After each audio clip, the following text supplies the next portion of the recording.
Finally हामी चाहिँ बल्ल बल्ल हामीहरू यहाँ बुद्ध टेम्पल पनि आइपुगेर छौँ।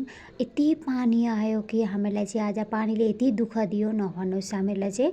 र हामीहरू चाहिँ दोकानमा बस्दै बस्दै भए पनि हामी चाहिँ आइपुग्यौँ र पनि फर्केर चाहिँ गएनौँ र कष्ट नगरी फल त कहाँ भन्छ होइन।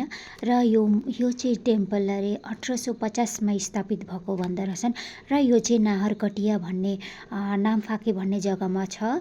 र यति राम्रो यति शान्ति लाग्यो कि मलाई चाहिँ यहाँ आएर हेर्नुहोस् न कति राम्रो राम्रो मूर्तिहरू बनाउनु भएको छ। यहाँ चाहिँ यति सबै गोल्डको अरे।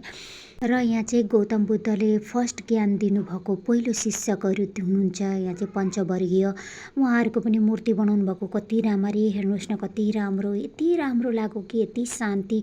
र हजुरहरू पनि को छेउमा हुनुहुन्छ होला नाहरकटिया र नामफाके भन्ने जग्गामा छ यो चाहिँ टेम्पल। र हजुरहरू पनि आउन सक्नुहुन्छ छेउमा हुनुहुन्छ भने चाहिँ यति राम्रो यति शान्ति लाग्दो जग्गा कि मलाई चाहिँ साह्रै राम्रो लाग्यो आएर। र हामी यहाँबाट निस्किसकेर के खानु पर्यो भनेर यहाँ हामी सबैजना मिलेर मोमो खान थाल्यौँ। र नानीहरूले पनि मोमो नै खाने भने र त्यसैले मोमै खान थाल्यौँ। किनभने यो चाहिँ नेपालीको दोकान थियो। यति टेस्टी बनाउनु भएको थियो कि मोमो यति मिठो लाग्यो। र बाई।